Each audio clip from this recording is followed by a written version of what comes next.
Olá, como vai você? Mais um dia da nossa Coluna da Fé, todas as sextas-feiras pela manhã, um vídeo onde nós estudamos a Palavra de Deus, onde nós analisamos e dissecamos sempre um capítulo, uma história da Palavra de Deus, para fecharmos bem a semana, trabalhando a nossa vida espiritual para o final de semana. É claro que eu sempre digo a você que o trabalho da sua vida espiritual é diário.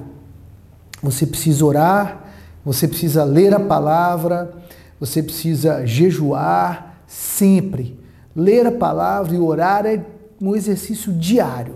Medite nela sempre, para você ter mais intimidade com Deus, para você usufruir mais da presença de Deus, ficar mais na presença de Deus. Essas são as duas ferramentas essenciais para nós crescermos na presença de Deus. Eu quero começar um propósito com você. Nós vamos começar a estudar todas as parábolas que estão escritas no livro de Lucas.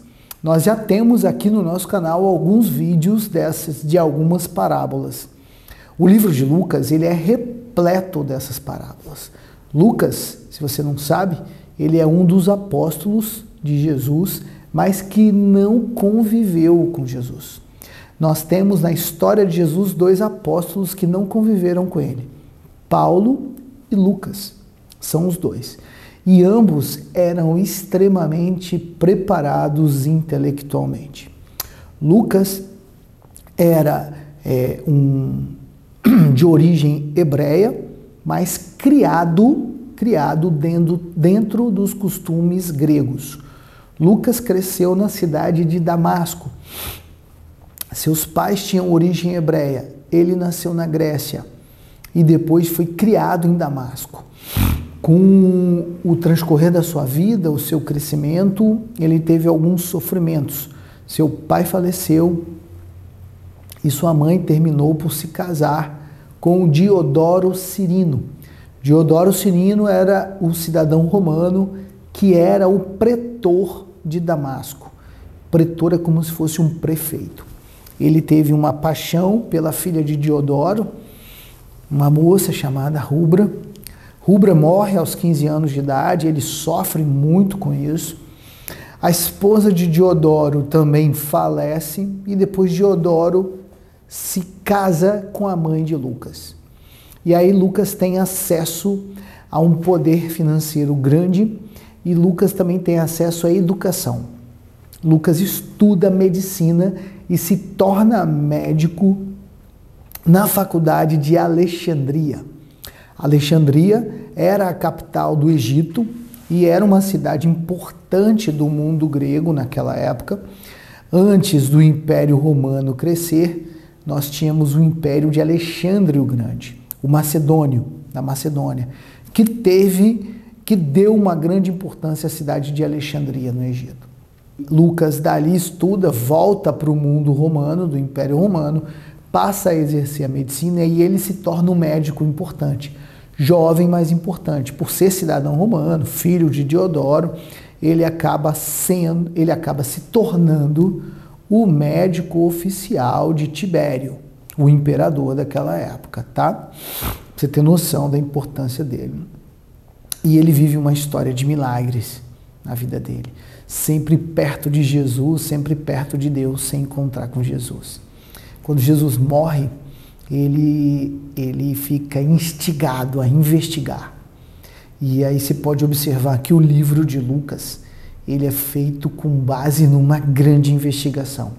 Ele começa com Maria, ele procura Maria em Nazaré, se hospeda na casa dela e começa a conversar com ela.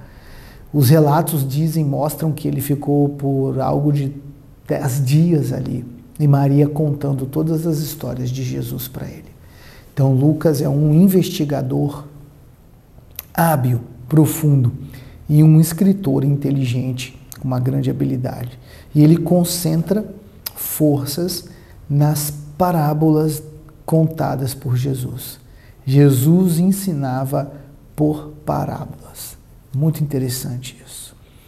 Nós vamos começar uma série. com as parábolas escritas por Lucas, todas do livro dele.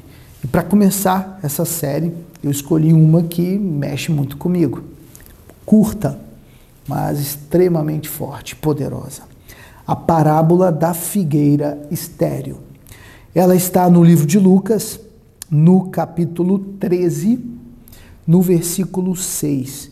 Nós vamos ler do versículo 6 ao versículo 9. E ela começa assim: a parábola da figueira estéril. 6. E Jesus contou a seguinte parábola. Certo homem tinha uma figueira plantada na sua vinha e, vindo procurar o fruto nela, não achou. Então disse ao homem que cuidava da vinha: já faz 3 anos que venho procurar fruto nesta figueira e não encontro nada.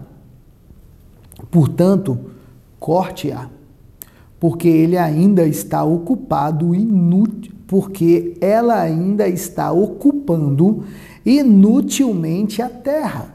Ele faz uma pergunta: por que ela ainda está ocupando inutilmente a terra? Mas o homem que cuidava da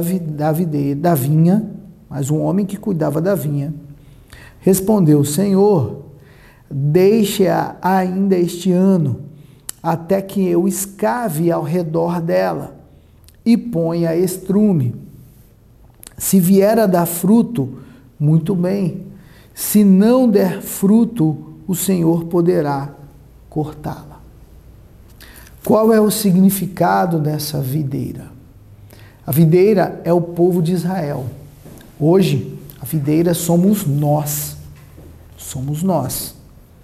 Nós somos o povo de Deus. Hoje não tem mais o povo hebreu, o povo judeu só.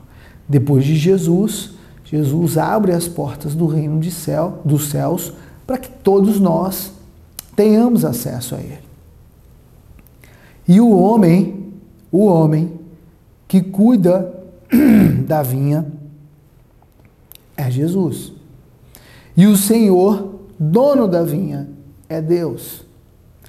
E quando Deus vem e vê que a videira não dá frutos, o que ele manda fazer?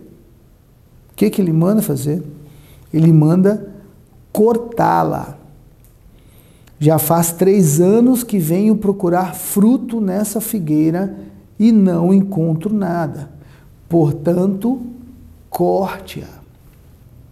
Eu sempre digo que é muito importante para nós analisarmos as pessoas, julgarmos as pessoas, nós vermos os frutos que essas pessoas dão.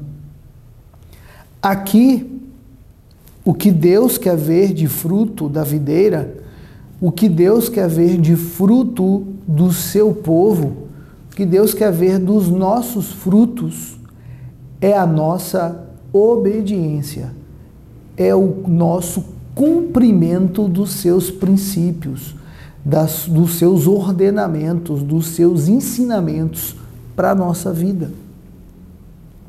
Nós precisamos dar frutos. Dar frutos é termos uma profissão, termos sucesso financeiro, sustentarmos nossas famílias. Não é só isso. Não é só isso. Dar frutos é obedecermos a Deus, trabalharmos para a expansão do reino de Deus. Trabalharmos para a expansão do reino. Salvarmos almas, apresentarmos Deus para as pessoas. Esses são os frutos que nós precisamos dar. O propósito de nossas vidas é adorar a Deus, é obedecer a Deus. E a adoração não é só cantar louvores, ir para a igreja, para o culto, para a missa. Não, não é isso.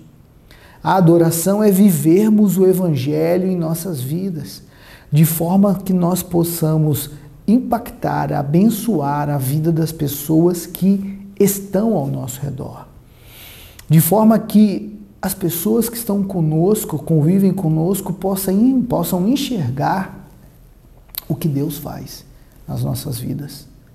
possam enxergar a glória de Deus nas nossas vidas e assim nós possamos salvar vidas para o Senhor.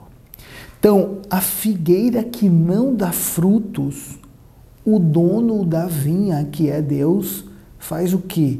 Manda cortá-la. Agora, nós temos um intercessor por nós. O Senhor que cuida da vinha, Ele intercede por você. Ele pagou, Ele remiu os seus pecados no madeiro, na cruz. E aí Ele pede uma chance para Deus.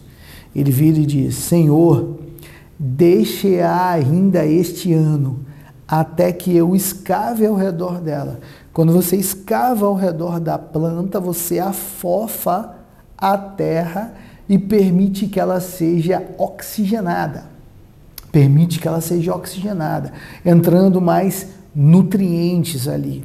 E ele diz mais: e ponha estrume. O estrume são as fezes daqueles animais do campo, do cavalo, do boi, do gado.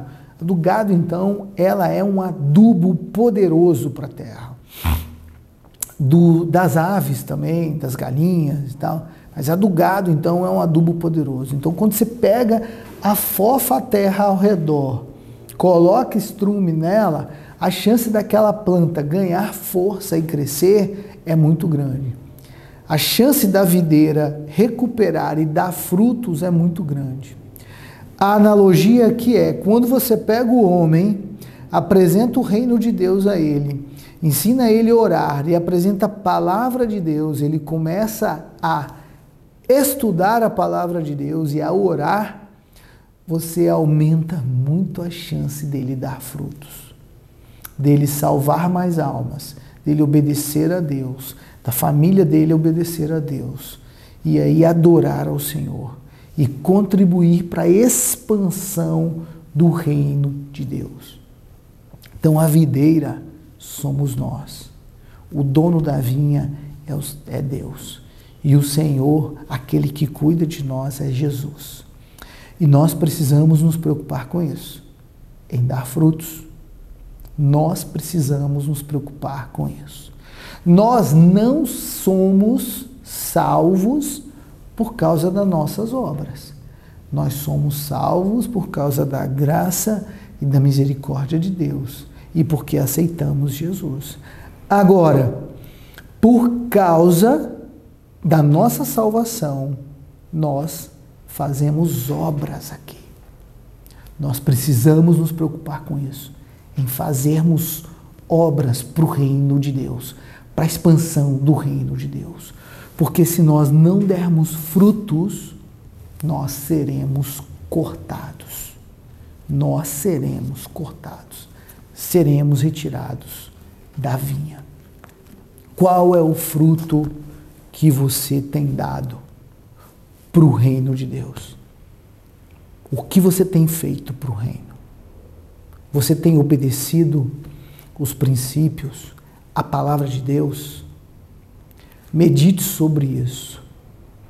Dedique seu tempo a se interiorizar, a orar, a conhecer da palavra, a dar frutos para o reino de Deus. Eu tenho certeza que sua vida vai se preencher de alegria e felicidade. Se você ainda não está inscrito no canal, inscreva-se, ative as notificações, curta esse vídeo e vá lá na nossa playlist Coluna da Fé, assista todos os vídeos que nós temos postado aqui na sexta-feira. Comente, diga se você está gostando e quer que façamos mais postagens de estudos da Palavra de Deus. Um grande abraço para você, que Deus te abençoe sempre.